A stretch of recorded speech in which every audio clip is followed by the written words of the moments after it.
Amalan fardu 70 kali ganda lebih besar daripada amalan sunat. Maka kita niatlah nak belajar fardu ain.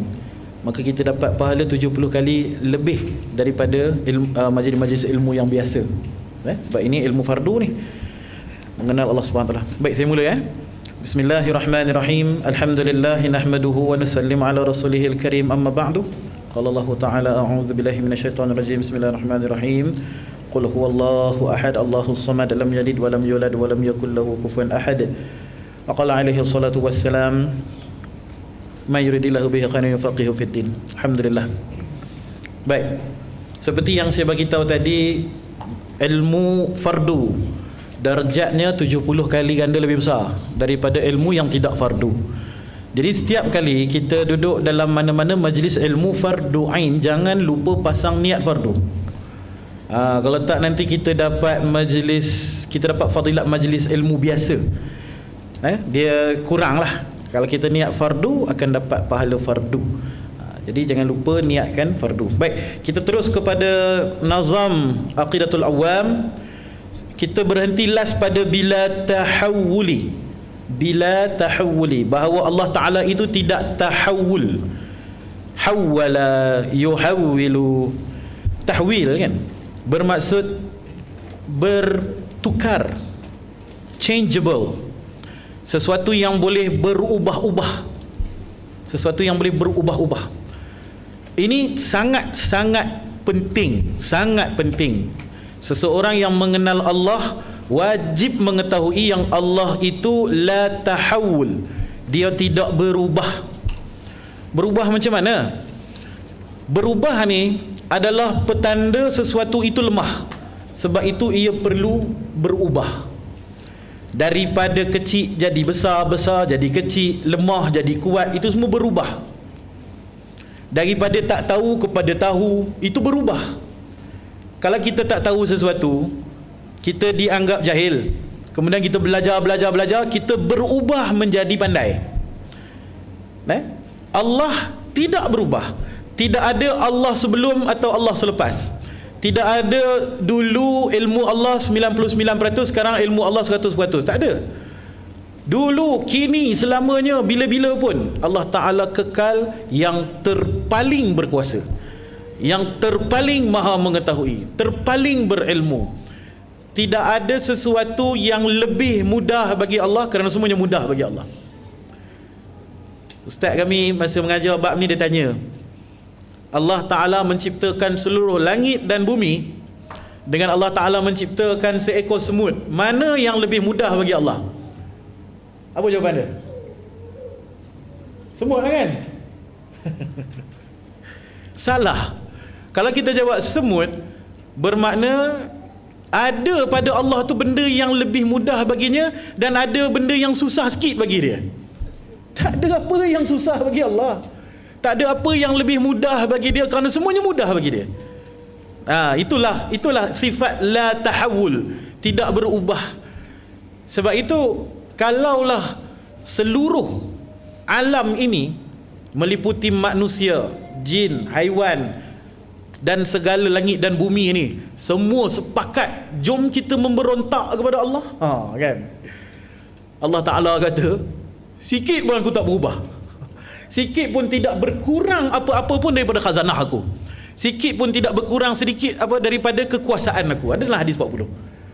Kalau semua buat keputusan kata kita taatlah, Dajjal, Iblis semua bertaubat, jomlah kita ajak semua orang buat baik, semua sujud pada Allah. Allah Ta'ala kata, sikit pun tak bertambah apa-apa daripada kerajaan aku. Tak naik apa pun sikit. Kamu tak sujud pun aku tak rugi apa, kamu sujud pun aku tak untung apa. Beza kan dengan kita? Kita sokongan rakyat kepada kita perlu untuk menentukan kedudukan kita. Kalau kita tak jaga rakyat tak sokong, habis next PRU kena tendang lah kita. Jadi kita ni merayu-rayu, tolonglah undilah saya, sanggup redah, banjir pun semua, merayu. Allah Ta'ala ni siapa pun tak sokong dia, apa pun tak berubah. Semua orang sokong dia, apa pun tak berubah bagi dia. Itulah la tahawul, tidak berubah. Begitu jugalah dia punya kekuasaan dia, begitu jugalah dari sudut apa pun yang kita boleh fikirkan berbentuk perubahan. Contohnya berubah dia zat dia itu berpindah-pindah contohnya, itu pun satu fahaman yang salah. Bila kita baca hadis, ada perkataan-perkataan yang digunakan yang memberi gambaran pergerakan fizikal. Contohnya ada hadis mengatakan pada malam sekian-sekian Allah akan turun ke langit bumi. Turun tu kan berubah daripada atas ke bawah kan. Asalnya di atas, lepas tu dah diturun ke bawah. Asalnya besar, bila dah turun jadi kecil lah kan. Turun, dia menggambarkan seperti itu. Tetapi itu adalah ayat-ayat mutasyabihat. Ayat-ayat mutasyabihat ini ulama kata kita serahkan maknanya pada Allah Subhanahu Wa Taala. Allah Taala saja yang tahu maknanya apa yang secara hakikat. Tetapi secara kefahaman, secara mafhum, untuk memelihara akidah kita bahawa yang turun itu bukan zat Allah, kerana zat Allah sifat dia la tahawul, tidak berubah.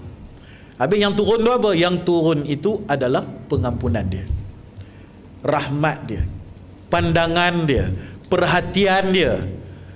Jadi 2/3 malam Allah Ta'ala turun ke langit bumi, maksudnya perhatian Allah khusus ketika itu. Ketika orang yang bangun 2/3 malam dan bertahajud qiyamul, dia akan lebih cepat dikabulkan doa-doanya apabila dia berdoa pada waktu itu berbanding peak hours, berbanding office hours dan lain-lain hours.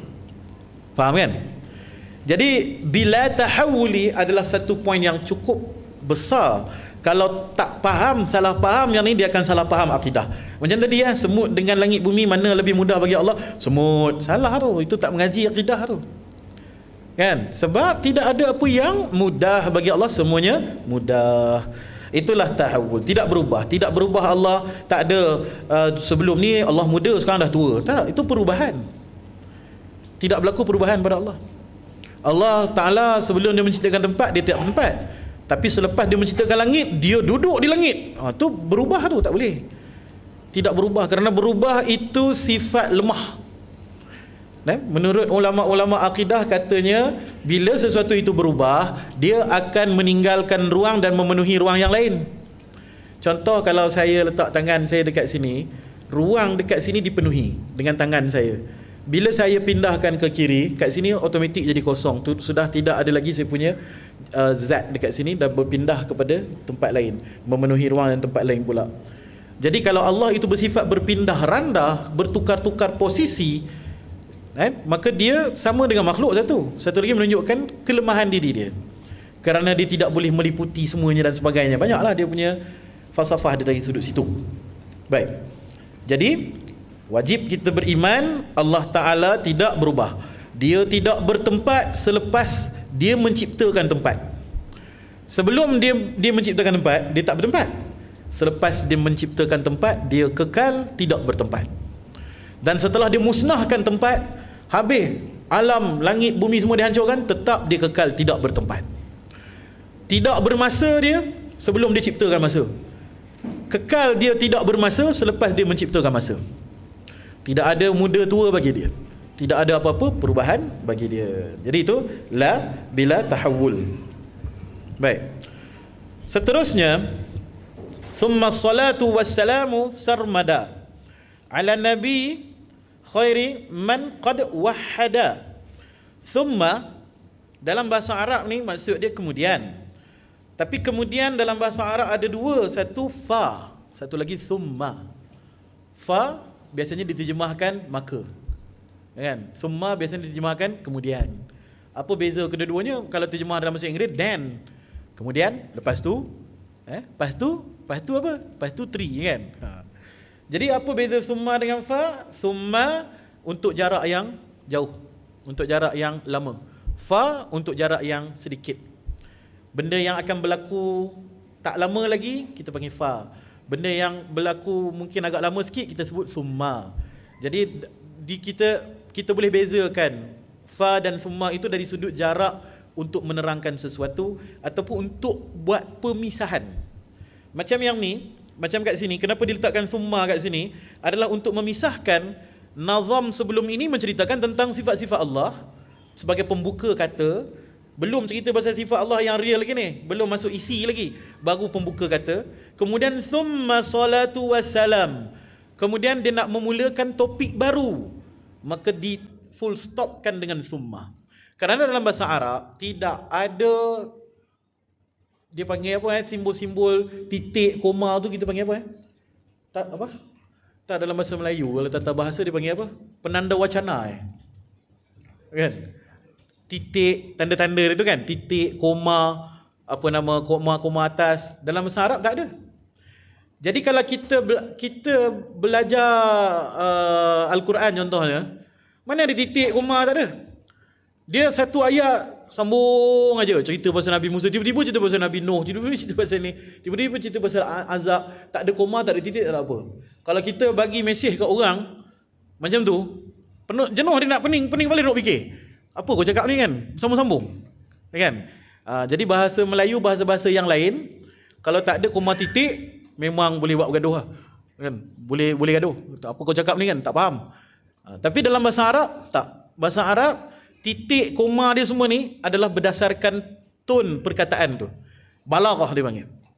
Sebab itu dalam ilmu tajwid, ada ilmu makhraj.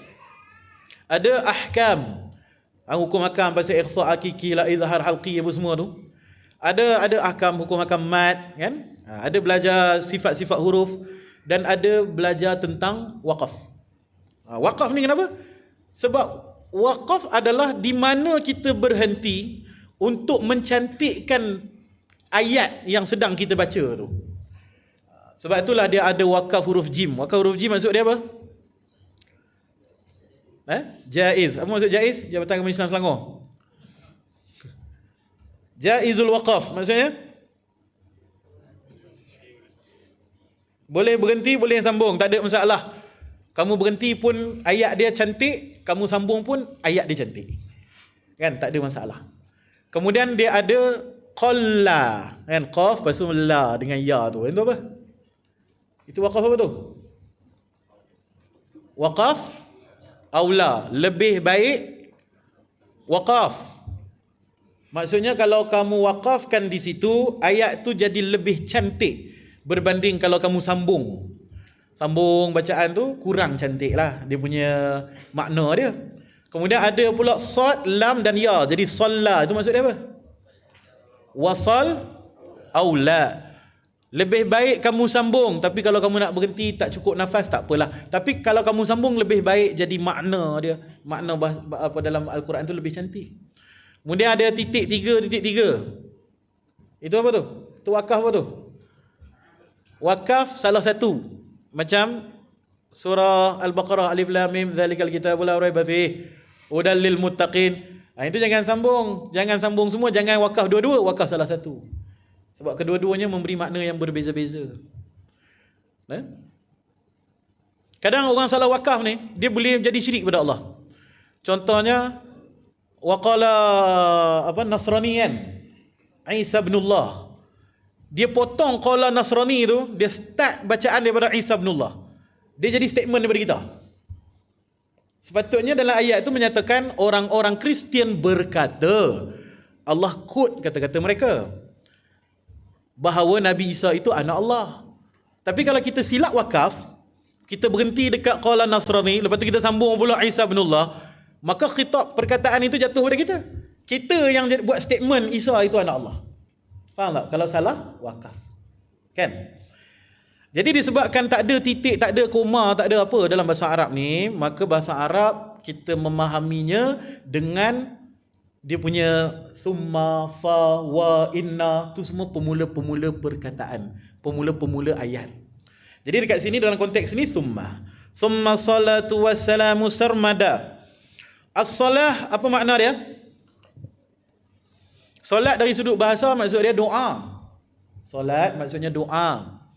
Jadi bila kita solat kepada Allah, bermaksud kita sedang berdoa kepada Allah dengan cara yang khusus, iaitu dengan rukuk, sujud, berdiri, baca Quran. Itu kita sedang berdoa kepada Allah.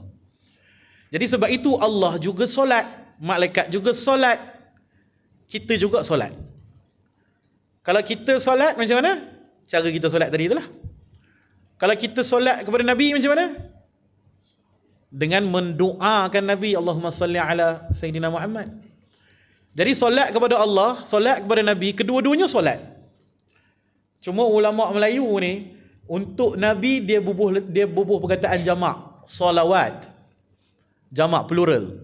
Satu solat, kalau banyak solawat. Salawatul khamsah, solat 5 waktu, solawat juga. Jadi kalau kita nak panggil, dah solawat ke belum? Yang kita faham, selawat atas Nabi. Tapi ia juga bermaksud semayang biasa tu. Semayang maghrib, isyak, zuhur, tu semua solawat juga. Itu pun solawat juga. Sebab datang daripada perkataan yang sama. Solat. Tetapi kena tengok pada konteks. Dia ada as-salatu pakai huruf jar lam. Lillah. Dia ada as-salatu pakai huruf jar ala. As-salatu ala Nabi. Kita tak baca as-salatu lin Nabi. Kalau kita pakai lam dekat situ, dia boleh jadi maksud penyembahan macam kita semayang pada Allah tu. Untuk Nabi kita pakai ala. Kan? Allahumma salli ala Sayyidina Muhammad. Maksudnya kita sedang berdoa kepada Allah untuk dicurahkan ke atas Nabi. Sebab tu dalam Quran kata, innallaha wa malaikatahu yusalluna. Sesungguhnya Allah dan malaikat mereka solat. Yusalluna ala, ke atas Nabi, bukan lin Nabi. Sebab li untuk Allah, as-salatu lillah, as-salatu jami'ah, kan? As-salatu lillahi ta'ala, yang kita sebut lillah. Baik. Jadi konteks penggunaan itu akan membawa makna yang berbeza-beza dan juga tujuan berbeza-beza. Kata ulama, apabila solat itu dinisbahkan kepada Allah, bermaksud Allah merahmatinya, mengampunkannya, menyayanginya. Sebab Allah nak solat, nak doa pada siapa? Dialah sumber orang berdoa. Dan bila dinisbahkan kepada malaikat, malaikat itu mendoakan bagi pihak seseorang. Jadi innallah wa malaikah, sesungguhnya Allah dan malaikat solat ke atas Nabi, Allah merahmati Nabi dan malaikat mendoakan Nabi. Ya ayyuhallazina amanu sallu, wahai orang beriman kamu pun solatlah. Solat apa? Sallu wa sallimu taslima, kan? Dan juga memberikan salam kepada. Jadi dia ada pair dekat situ, satu solat, satu lagi salam. Satu solat, satu lagi salam. Kalau kita baca Allahumma salli ala Muhammad, itu baru salat, itu baru selawat, belum salam lagi. Perintah dalam Quran kena ada salawat dan kena ada salam. Kan? Innallaha wa malaikatahu yusholluna 'alan nabi, ya ayyuhalladzina amanu shallu 'alaihi wa sallimu, dan berikanlah salam kepadanya. Maka selawat yang lengkap itu mesti ada salat dan salam. Sebab tu kita buat yang durut 40 tu, dia punya bahasa Arab dia 40 solat dan salam. Dia ada 20 solawat dan 20 lagi berserta dengan salam. Jadi kalau kita selawat Allahumma salli ala Muhammad, yang tu belum lengkap.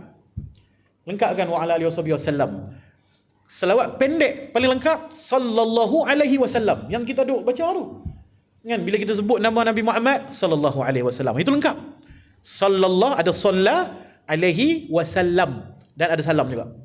Ada salla dan salam, sallallahu alaihi wasallam, sallallahu alaihi wasallam. Itu dinamakan selawat apa tu? Selawat apa sallallahu alaihi wasallam ni? Tahu tak? Saya dengar ada orang jawab ni. Jibril. Itu dinamakan selawat Jibril sallallahu alaihi wasallam. Maka kalau kita nak baca selawat pendek-pendek, ulama anjurkan bacalah selawat Jibril sallallahu alaihi wasallam kerana ia lengkap. Baca 1000 kali, 2000 kali, 4000 kali, 10000 kali. Itu adalah selawat yang lengkap. Kenaan dengan selawat, ulama-ulama kata semua amal, kullu amal baina rad wal qabul illa salatan ala rasul. Setiap amalan tergantung sama ada ia rad, ditolak, ataupun qabul, ataupun diterima oleh Allah, illa kecuali selawat ke atas Rasul, ianya pasti qabul. Sampaikan ada hadis menyatakan kalau kamu baca selawat dalam keadaan riak sekalipun, Allah Ta'ala terima dan bagi pahala kepada kamu. Sedangkan riak ni dosa, syirik pula tu, syirik khafi kan, riak. Tapi kalau selawat dalam keadaan riak, dapat pahala, Allah terima, qabul. Jadi kalau nak buat amalan, nak riak-riak orang ni, buat amalan selawat. Tu orang selawat apa, buat konsert lah apalah kan. Buat selangor berselawat tu tak apa. Kalau orang kata riak, tak apa, riak pun tak apa. Sebab selawat adalah untuk dibaca sebanyak-banyaknya dan disebar-sebarkan. Kerana ia kita punya salvation kan.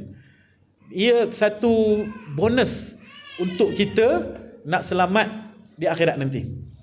Kita tak tahu amalan mana satu yang Allah Ta'ala terima, tapi kita kena buat amalan. Tapi bila ada selawat, dia jadi bonus. Mudah untuk diterima amalan-amalan yang lain sekiranya ia ada selawat. Bahkan dalam doa sekiranya tak ada selawat, Allah Ta'ala tak terima doa tersebut. So dekat sini, summa salatu wassalamu, digabungkan solat dan salam kerana perintah Allah itu solat dan salam. Baik. Sarmada maksudnya apa? Sarmada maksudnya selama-lamanya. Ada ulama kata, bila kita selawat kepada Nabi SAW, kita tambah perkataan-perkataan yang menunjukkan infinity, maka pahala kita pun infinity. Kan ada selawat adada khalqihi wa ridha nafsihi wa zinata arsyihi wa midada kalimatihi. Ada juga selawat yang adada ma'lumil lak, adada nafsu. Kan sebanyak nafas yang ada di atas muka bumi ni. Kami berselawat pada Rasulullah sebanyak adada apa-apa. Adada sebanyak makhluk-makhluk yang dicipta, sebanyak nafas-nafas yang dihembus. Kan? Jadi ulama kata kita baca sekali je tapi kita dapat pahala sejumlah makhluk hidup yang menghembuskan nafas. Sebab kita menyebutkan perkataan-perkataan seperti itu. Jadi ulama selalu menambah perkataan-perkataan infinity yang menunjukkan banyak dan tak terkira apabila berselawat. Salah satunya inilah as-salatu wassalamu sarmada. Selawat dan salam selama-lamanya. Jadi insya-Allah dia mendapat pahala berselawat selama-lamanya. Sebab dia niat nak berselawat selama-lamanya. Dalam satu hadis Nabi SAW kata, mafhumnya, apabila satu orang hamba Allah ni dia berniat nak buat baik, tapi dia belum buat lagi, maka Allah Ta'ala perintah pada malaikat, tulis satu pahala bagi dia. Dia berniat nak buat baik. Katakanlah dia nak pergi masuk RM1 dalam tabung masjid, dia berniat nak buat baik, bubuh, tulis satu pahala kat dia. Malaikat terkejut lah, dia tak buat apa lagi. Sebab tertib umat-umat yang terdahulu, bila buat amalan barulah ditulis. Bila mereka buat apa-apa amalan barulah ditulis. Kalau dia semayang, ditulis satu pahala semayang. Kalau dia bersedekah, ditulis satu pahala sedekah. Kalau dia berzikir, dikira berapa banyak. Kalau 30 pahala. Tiba-tiba tertib untuk umat Muhammad, belum buat lagi dah Allah Ta'ala suruh tulis. Allah Ta'ala tulis je. Tulis. Maka dia orang pun tulis. Dan apabila hamba Allah Ta'ala ni betul-betul dia buat amalan tersebut, maka Allah Ta'ala suruh gandakan ke 10 kali ganda. Maka malaikat pun tulis 10 kali ganda. Kemudian ada di kalangan umat Muhammad SAW ni nak pergi buat jahat, tapi tak buat lagi, baru berniat. Maka malaikat sibuk nak tulis. Sebab sebelum ni kan kebaikan dia niat ditulis kan, maka dia nak tulis, tapi Allah halang. Jangan tulis. Tadi kalau buat niat kebaikan tulis satu pahala, ini niat nak buat jahat tulis satu dosa. Tak, jangan tulis. Kemudian umat ni, si Polan tadi ni, betul-betul dia buat dosa tu. Maka malaikat, ni dah buat betul-betul dosa ni, nak tulis tak? Allah Ta'ala suruh tunggu, jangan tulis lagi. Dah buat pun, jangan tulis lagi. Allah Ta'ala suruh tunggu. Maka malaikat pun tanya berapa lama nak tunggu. Allah Ta'ala jawab apa? 6 jam. Maka malaikat pun pening kepala, sampai macam tu sayangnya kepada umat Nabi Muhammad SAW. Disebabkan hadis ini, ulama-ulama menulis zikir, selawat dan sebagainya dengan perkataan-perkataan infinity untuk menzahirkan niat masing-masing. Saya berniat nak berselawat kepada Rasulullah ni selama-lamanya. Dapat pahala berapa banyak tu? Dapat pahala selama-lamanya lah, sebab niat dapat pahala mengikut apa niat dia. Sebab itu ilmu niat ni, ilmu paling penting bagi umat Nabi Muhammad SAW, satu permata yang sayang sekali ramai orang tak faham. Ramai sekali orang tak faham. Dia tak faham dia boleh masuk syurga hanya dengan niat je. Kan? Jadi tengok perkataan-perkataan sahabat ni, selama-lamanya lah, sebanyak makhluk melata lah, sebanyak ikan-ikan di laut lah. Rupa-rupanya dia duk kira pahala dia sebanyak apa yang dia niatkan, walaupun dia baca cuma sekali. Tapi dia beri pahala sebanyak apa yang diniatkan. Sarmada selama-lamanya. Ala nabi, ke atas nabi, khairi man qad wahada. Ke atas Nabi. Baik, kita pergi kepada perkataan Nabi dulu. Apa maksud Nabi? Apa maksud Nabi? An-naba, kan? Pembawa berita. Apa maksud Rasul? Daripada perkataan risalah, kan? Yang bermaksud pembawa berita juga, pembawa risalah juga. Nabi ini lebih kepada berita, kalau Rasul lebih kepada jawatan rasmi seorang utusan. Ya? Jadi Rasul lebih rasmi daripada Nabi lah. Jadi untuk yang berita-berita biasa, Allah Ta'ala hanya melantik menjadi Nabi lah. Tapi untuk Allah Ta'ala nak memperkenalkan syariat baru dan sebagainya, Allah Ta'ala akan naikkan pangkat dia menjadi Rasul. Dia akan naik jadi Rasul. Jadi kedua-duanya bermaksud penyampai berita, sama je. Baik. Definisi dia, Nabi ialah seorang lelaki. Lelaki. Dia mesti lelaki, tak ada perempuan. Dan dia mesti merdeka. Dia tak boleh hamba. Seorang lelaki yang merdeka, yang diberi wahyu kepadanya. Wahyu ni ialah divine revelation. Ia adalah satu perkhabaran ghaib. Satu perkhabaran yang tidak nampak pada mata. Kalau saya bagi tahu sekarang kepada pendengar, maka ini adalah berita yang nampak, berita yang boleh didengar. Saya bagi tahu, Iran tengah perang dengan US sekarang. Kan? Itu berita yang nampak dan boleh didengari. Dia bukan divine. Tapi kalau divine ni ialah dia diberi secara gaib. Baik. Divine revelation terbahagi kepada dua. Yang pertama wahyu. Yang kedua namanya ilham. Yang kedua namanya ilham. Wahyu hanya untuk nabi-nabi dan rasul. Manakala ilham untuk semua, sama ada manusia ataupun jin, bahkan haiwan. Binatang pun mendapat ilham. Apa bukti binatang dapat ilham? Disebutkan oleh Allah Subhanahu Wa Taala dalam Al-Quran bahawa dia mewahyukan kepada lebah. Kan surah An-Nahl, kan, surah lebah, kan. Dia yang wahyukan, yakni mengilhamkan kepada lebah-lebah, untuk lebah ni pergi dekat certain flowers ataupun tumbuhan untuk mengambil dia punya madunya. Jadi lebah yang pergi kat pokok-pokok tu bukan random tau. Tu bukan kebetulan tau. Itu bukan alang-alang di depan mata. Tak, dia pilih. Dia pergi, dia bawa bukan. Pergi tempat lain. Dia tak, bukan. Dia punya GPS dia. Dia tak boleh ikut GPS yang lain. Kalau dia tersalah jalan, dia reroute balik. Tambah 15 minit, kan? Jadi dia akan pergi ikut GPS yang di-provide oleh Allah Subhanahu Wa Taala. Itu menunjukkan bahawa haiwan-haiwan ni dia ada ilham daripada Allah. Masa saya belajar perubatan herba, guru herba kami kata orang dulu-dulu mendapat panduan perubatan herba daripada haiwan. Contohnya, Tok Guru saya lah cakap, Tok Guru herba lah. Dia kata contohnya orang dulu, dia orang perhati kucing. Kucing dia orang tahu adalah karnivor. Karnivor ni apa? Kucing makan togek. Manusia pun tak makan togek.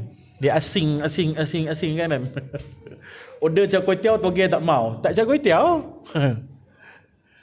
Char teow. Tak ada togek. Alright. Jadi kita sedia maklum yang kucing ni bersifat karnivor, hanya makan daging. Hanya makan protein. Jadi jangan diberi sayur padanya, dia tak makan. Orang tua-tua dulu perhati. Kucing ni bila dia sakit, dia tak pergi ke doktor, dia tak pergi ke farmasi. Macam mana dia nak cakap? Pergi dekat kaunter, miau. Hang cakap apa aku tak faham. Nak mengadu sakit perut demam, farmasis tak faham. Sekarang dah faham aku ada AI kan. Banyak betul watak kucing sekarang dalam AI. AI berkebun lah, AI jual jagung lah, semua ada. Kucing semua.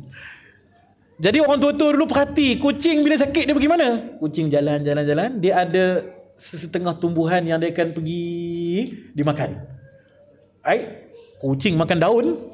So orang tua-tua tahu ini daun ni ubat. Sebab itu ilham daripada Allah Subhanahu Wa Taala kepada haiwan. Begitu juga dia akan perhati nature haiwan. Sebab tu kita pelik, macam mana orang tua-tua kita dulu tahu ini ubat, ini boleh makan, ini tak boleh makan. Ini ilmu alam. Dia perhati binatang, dia perhati pokok, dia perhati dia punya air, dia perhati dia punya serangga-serangganya. Tengok bersih, elok, cantik, bulat, tak boleh makan. Oh, ini sebab binatang pun tak makan. Maknanya benda tu beracun.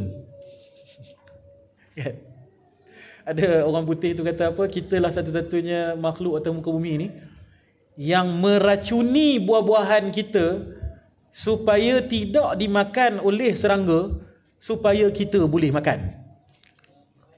Saya dengar banyak kali ada pun, betul juga.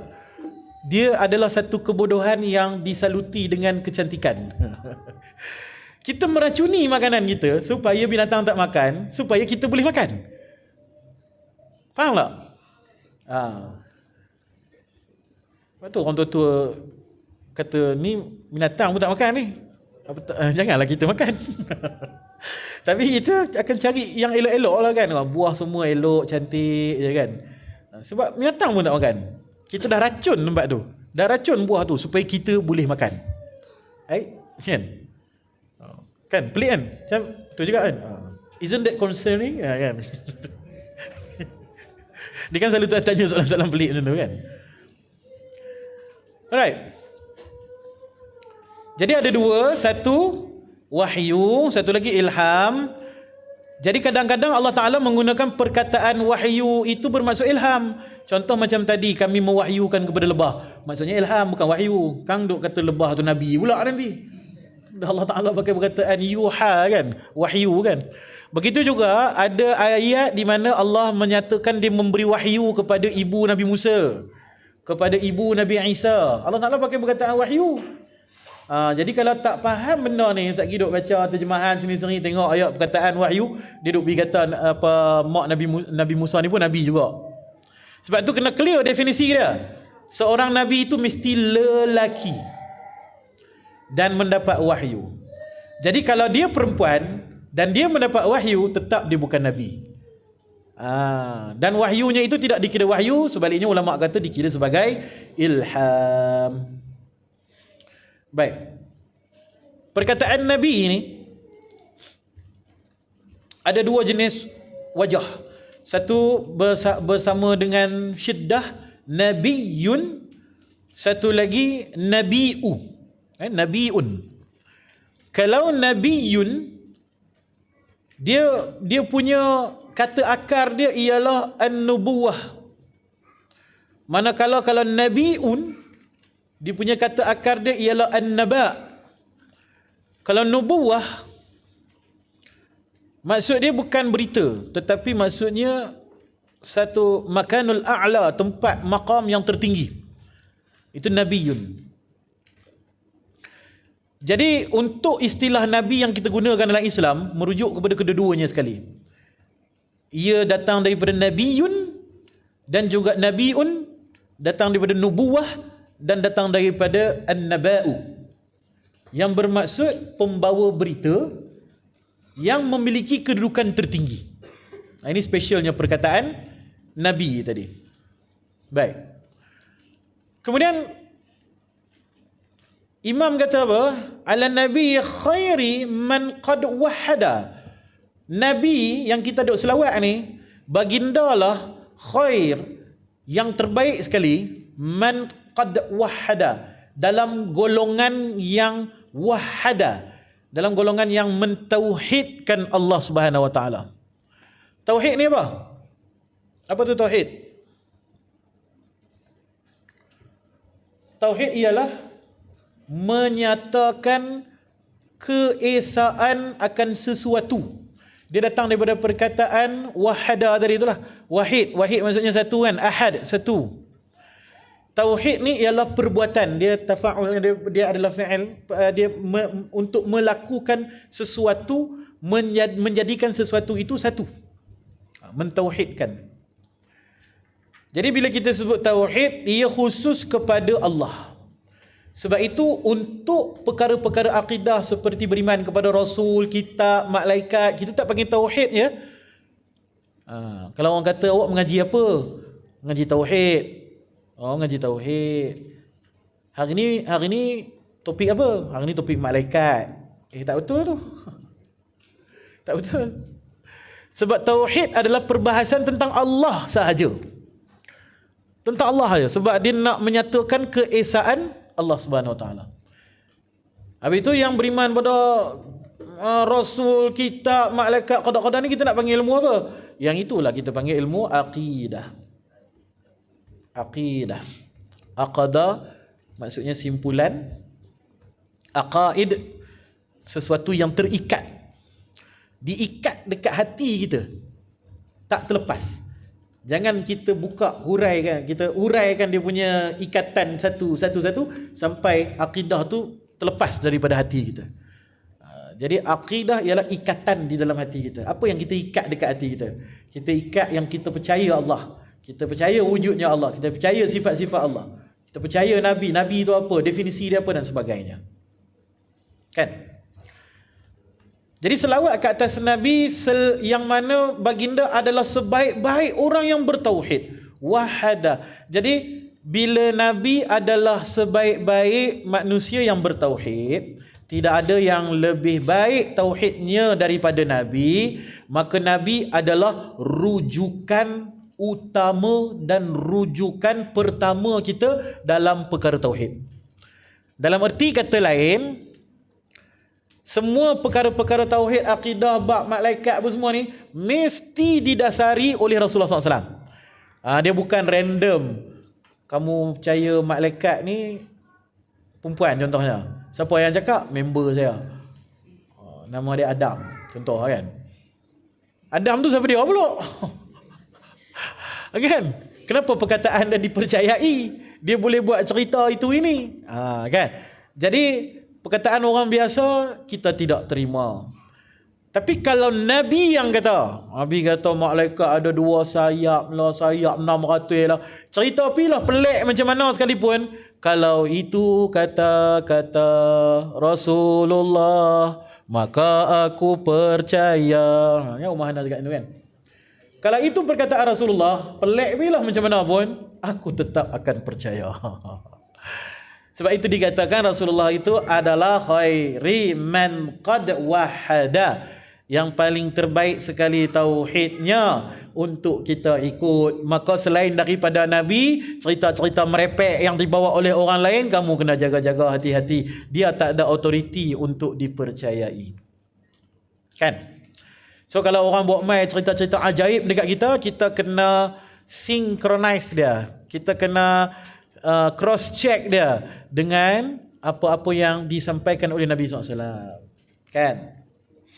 Contoh, ada orang mengaku saya lah Imam Mahdi. Macam mana kita nak tahu dia bohong? Macam mana kita nak tahu dia betul ke tak betul? Sebab Nabi kata Imam Mahdi akan datang. Tiba-tiba ada orang mai kat depan ambil mikrofon, saya Imam Mahdi, kamu semua kena ikut saya. Macam mana? Follow, like, subscribe. Kan? Dah buat page semua siap dah. QR semua ada. Kan? Macam mana nak tahu? Dia boleh klaim apa pun, tapi kalau ia tidak diselarikan dengan hadis-hadis Rasulullah, maka aku tidak percaya.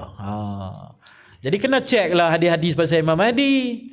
Imam Mahdi itu pengisytiharaan dia berlaku di Mekah, bukan di Brani Banj. Tu dalil pertama yang hang ni scammer. Keduanya, Imam Mahdi tak akan mengaku dia tu Imam Mahdi. Orang yang paksa dia. Sampai dia lari pergi ke Madinah, orang kejar dia, lari balik ke Mekah. Akhirnya dihulurkan pedang dekat leher dia. Kalau kamu tidak mau menerima jawatan khalifah, untuk kami lantik kamu menjadi ketua kaum muslimin di seluruh dunia, kami akan pancung kamu. Sampai macam tu, barulah dia pun menerima bai'ah daripada orang ramai, lalu diangkatlah dia menjadi khalifah Islam. Dan nama dia bukan Imam Mahdi, nama dia Muhammad bin Abdullah. Sebab Rasulullah kata Imam Mahdi nanti namanya seperti nama aku, dan nama ayahnya seperti nama ayahku. Jadi kalau ada orang mai kat Brani Bunch mengaku Imam Mahdi, first kali kamu bukan Imam Mahdi. Sebab apa? Kamu isytihad diri dekat Brani Bunch, bukan di Mekah. Keduanya cek IC tengok, betul nama saya Mahdi. Itu adalah penipuan yang kedua. Kan? Mahdi bin Sulaiman. Kantoi lagi. Kan? Jadi kalau orang datang membawa berita-berita ajaib kepada kamu, maka selarikan ia dengan hadis-hadis Rasulullah. Maka Rasulullah pun adalah sumber untuk kita jadikan standard kebenaran. Baik. Sarmada wahada wa alihi wa sahbihi wa man tabi'. Ali maksud dia apa? Ali keluarga lah, family. Bukan parent walidain, walidain ya warhamhuma, itu parents. Abawai, ummi wa abi, yang tu parents. Kalau ali keluarga, brothers, sisters, twisters, kan, semua sekali. Jangan keliru dengan Ali. Ali nama orang dengan huruf Ain. Tapi kita dekat Malaysia ni, Ain dengan Alif ni sama. Nama dia Ali, kita panggil dia Ali. Hai keluarga, kan? Ali bermaksud yang tinggi, yang kedudukan dia tinggi. Daripada perkataan ala, kan? A'la, Aliyun, orang yang ada kedudukan yang tinggi. Itu Ali. Kan? Tapi kita kalau tiba-tiba nak Ali kat kawan kita mengada sangat ni. Nak buat bunyi Arab sangat, kan? Sama macam Aisyah. Dia pakai hamzah mula, kemudian ain, Aisyah. Kan? Tapi mai kat kita jadi Aisyah istimewa. Tiba jadi Aisyah, semua huruf A, semua huruf hamzah. Tak ada ain langsung. Sedangkan dia daripada Aish, kan? Aish ni maksudnya kehidupan. Ada orang nama Aish ke? Aish kariman au mut syahidan. Pernah dengar lagu tu? Hiduplah kariman, hiduplah dalam keadaan mulia. Au mut syahidan, ataupun kalau kau tak mau hidup mulia, kau mati syahid. Kan? Aish kariman, kan? Au mut syahidan. Jadi Aisyah maksudnya kehidupanku. You are my life. Kaulah hidupku, cinta hatiku. Itu lagu ni, YC. Alright. Jadi Ali bermaksud keluarga. Wa sahbihi pula. Sahbi, sahabat. Suhbat bermaksud berdamping. Sahabat ialah pendamping, bukan friend. Kita jangan fikir Abu Bakar tu friend Nabi, jangan fikir Umar tu friend Nabi. No, bukan friend of Nabi. We translate it as companions. Company, in a company of Rasulullah. Men around Rasulullah, woman around Rasulullah.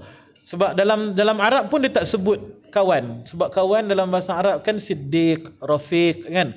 Tapi Zumala, kan, Zamili, yang tu kawan dalam bahasa Arab.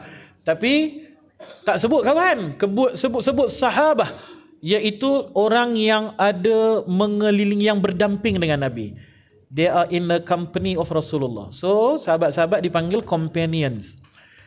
Apa definisi sahabat? Macam mana nak jadi sahabat? Boleh tak kita jadi sahabat Rasulullah? Sahabat Upaipin boleh lah, kan? Sahabat Rasulullah tak boleh. Sebab dia punya syaratnya. Sahabat zakat boleh pergi bayar zakat, dapat stiker sahabat zakat.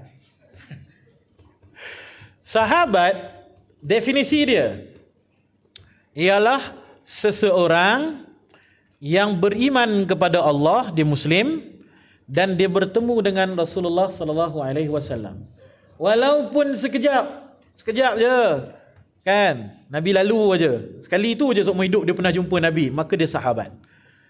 Dan dia mati dalam keadaan Islam.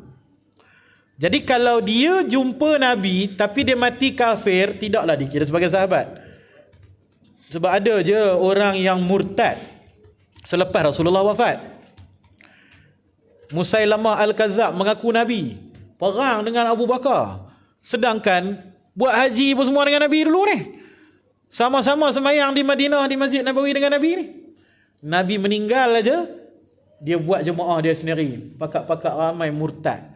Jadi ada je orang yang berjihad bersama Nabi, sembahyang dengan Nabi, bersama-sama susah senang dengan Nabi, tapi bila Nabi meninggal dia murtad.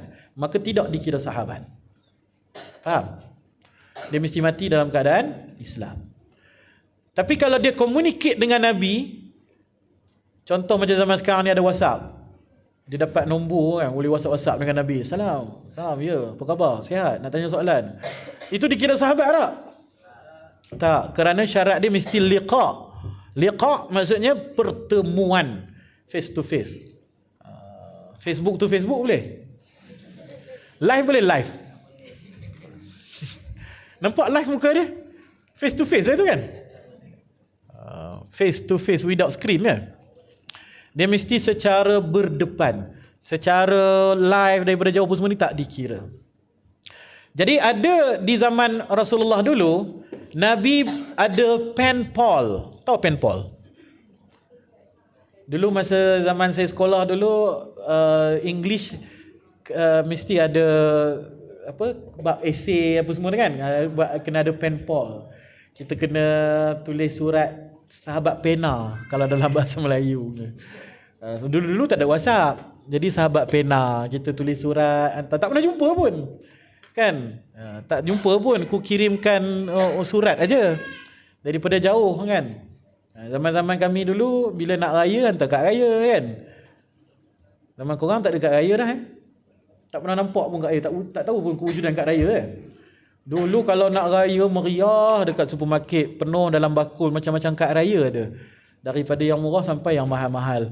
Kalau yang murah ni gambar-gambar kartun biasa, tulis ni je lah selamat raya. Kalau yang mahal-mahal, buka-buka ada lampu, ada lagu kan. Salah satu keseronokan bulan Ramadan dulu, cari kad raya lah kan. Tak ada orang kita nak bagi, kita tak terima kad raya siapa-siapa, kita beli je banyak-banyak, gantung kat rumah. Jadi decoration dulu kan. Di raya rumah penuh kad raya. Kenapa cerita pasal kad raya? Sahabat, pen pal Nabi SAW. Nabi ada pen pal. Pen pal Nabi ni ada di Habsyah, Raja Ashamah. Dia adalah Raja Abyssinia, Raja Ethiopia, Najashi. Gelaran kesultanan dia Najashi. Najashi maksudnya raja. Nabi berhubung dengan dia jarak jauh. Sebab first penghijrahan adalah ke Habsyah. Diketuai oleh Ja'far bin Abi Talib, adik kepada Sayyidina Ali radhiyallahu anhu. Mereka meminta perlindungan daripada Raja Najashi di Habsyah. Kemudian Raja Najashi ini masuk Islam. Kemudian dia berutus surat dengan Nabi SAW. Salah satu perkahwinan Nabi SAW disponsor oleh Najashi. Sponsored by Najashi government. Dia bagi macam-macam hadiah kepada Nabi. Dia pernah menghadiahkan Nabi khuf. Khuf ni ialah stokin kulit daripada Najashi. Tapi tak pernah bertemu. Sahabat rapatnya Nabi ni dengan Najashi ni, sampai bila Najashi meninggal, Nabi dapat berita, Nabi kumpul sahabat dan buat sembahyang jenazah bagi dia. Dari situlah mazhab Syafi'i dapat dalil boleh solat jenazah ghaib. Jenazah tu ghaib. Jenazah tu tak ada depan mata kita.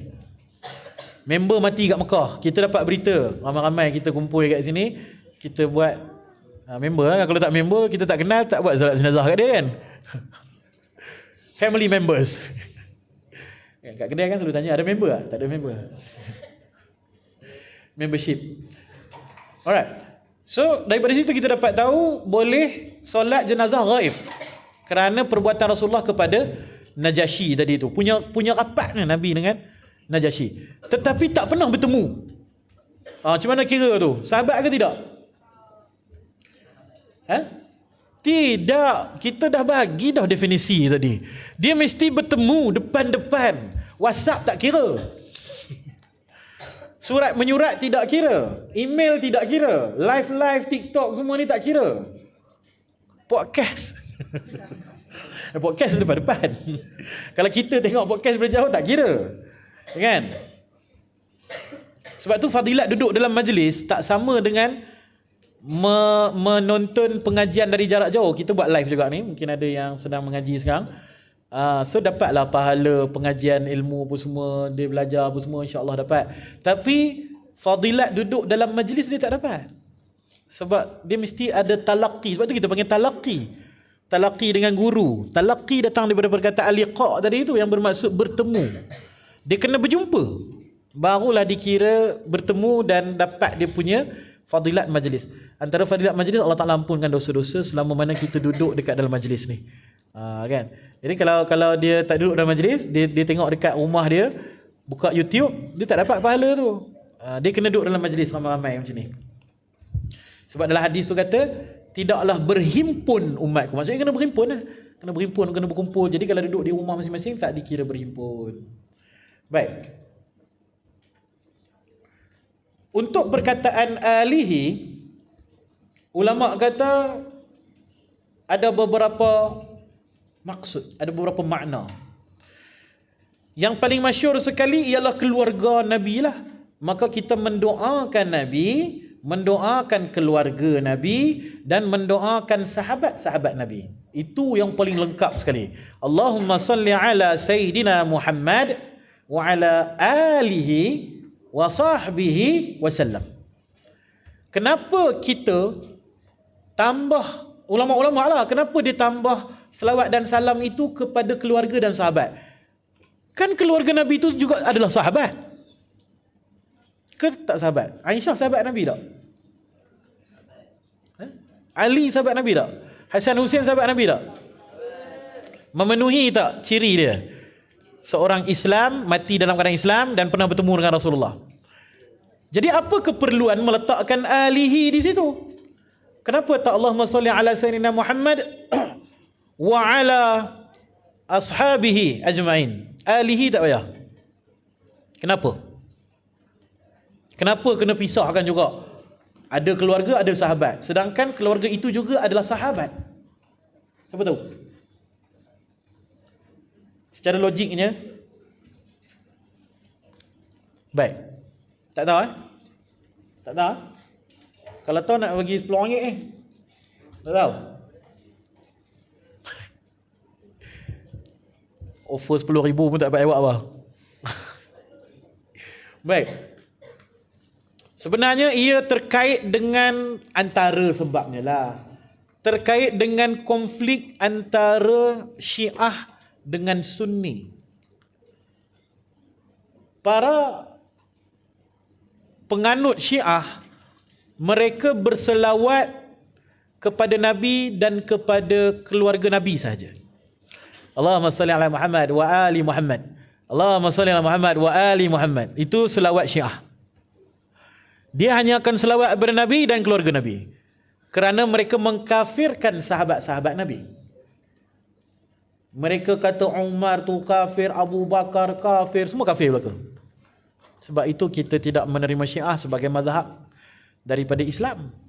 Mereka dah terkeluar daripada Islam kerana mengkafirkan para sahabat. Kan?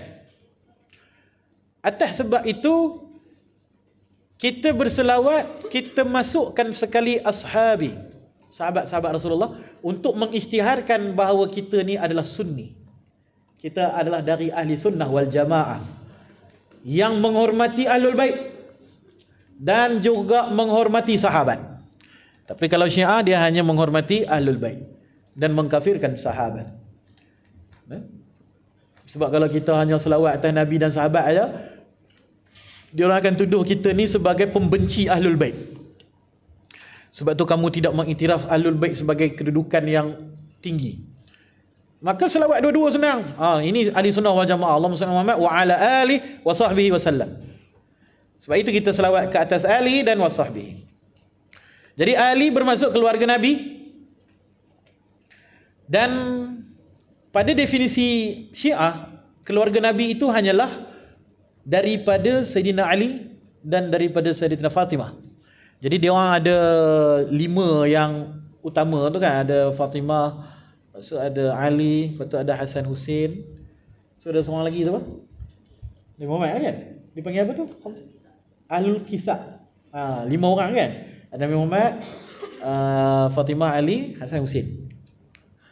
Dan yang keturunan mereka.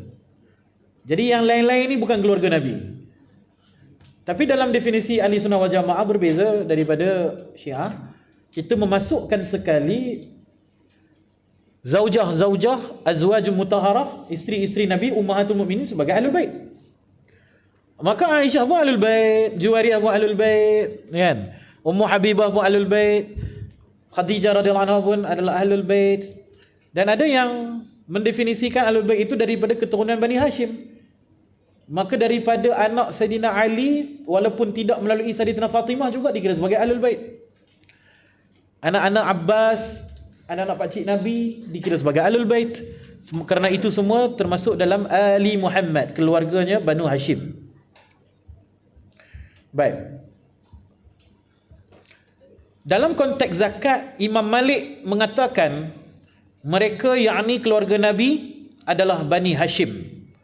Namun Imam Syafi'i menyatakan mereka iaitu alihi adalah Bani Hashim dan termasuk Bani Al-Muttalib. Bani Muttalib. Abdul Muttalib punya anak beranak semua adalah dikira sebagai ali dalam konteks zakat, dia kata. Tapi untuk konteks selawat, hanya ahlul bait yang beriman sahajalah dikira sebagai ahlul bait yang mulia di sisi Allah. Sebab kalau dimasukkan Banu Muttalib, nanti Abu Lahab pun masuk sekali. Jadi sebab itu ulama-ulama kata itu dari sudut konteks zakat. Kalau dia keturunan Abdul Muttalib, maka tak boleh terima zakat. Wasahbihi adalah perkataan jamak untuk perkataan sahib yang bermaksud sahabat. Baik. Kemudian yang seterusnya, kita habiskan rangkap ni. Ala Nabi khairil man qad wahhada wa alihi wa sahbihi wa man tabi'. Dan sesiapa yang mengikutinya, tabi' tu yang mengikut. Atas sebab itu para ulama berkata, bila ulama menyatakan selawat dan salam ke atas ali, sebenarnya ia termasuk sekalian kaum muslimin yang taat kepada Rasulullah. Didoakan kebaikan kepada mereka, didoakan kebaikan dan keampunan ke atas mereka kerana mereka dikira sebagai keluarga Rasulullah. Sebab Rasulullah tidak lupa untuk mendoakan kaum muslimin ini setiap malam. Dalam hadis tu kan, Nabi mendoakan Aisyah, lepas tu Aisyah seronok. Nabi tanya seronok ke? Ya, dapat doa. Nabi beritahu, demi Allah, inilah doaku setiap malam kepada umatku. Jadi ulama kata umat-umat ni juga adalah keluarga Nabi sallallahu alaihi wasallam. Dan isteri-isteri Nabi dikira sebagai ibu kepada kita semua. Sebab itu dipanggil ummahatul mukminin, ibu-ibu kepada orang beriman. Kemudian sabila dinil haq ghairul mubtadi'. Dan inilah jalan, sabil tu jalan, dinil haq, jalan agama yang betul-betul. Ad-din maksudnya way of life. Islam nama kepada ad-din. Tapi kalau agama tu ad-din kita panggil. Dia adalah way of life. Dinil haq. Ini adalah cara yang paling tepat sekali, yang paling hak sekali. Ghaira mubtadi'. Yang tidak melakukan mubtadi', bid'ah. Apa tu bid'ah? Bid'ah ialah muhdath. Apa tu muhdath? Muhdath ialah benda-benda baru. Benda-benda baru. Untuk penjelasan bid'ah ni kita masukkan ke minggu hadapan sebab dia panjang. Tak cukup nak cerita sekarang. Macam tadi ghairu tahawul tadi tu kan. Bila tahawul tadi tu. So untuk minggu depan insya-Allah kita akan bahas tentang bid'ah. Kemudian kita akan masuk rangkap yang selepas itu, wa ba'du, barulah masuk fa'lam biwujubil ma'rifah min wajibillah 20 sifat, barulah masuk yang tu semua. So minggu depan perbahasan bid'ah dan akan masuk berkenaan dengan sifat-sifat Allah. Tolong cari balik kertas-kertas yang hilang ni. Hampa tak ada panduan kertas tu jadi blur nak tulis apa ni. Betul tak? Kau boleh ikut je? Boleh? Ataupun nanti foto stat balik lah. Murah je kan? Jazakumullah khair. Kita berhenti di sini dengan tasbih kafarah dan surah Al-Asr. Subhanallah.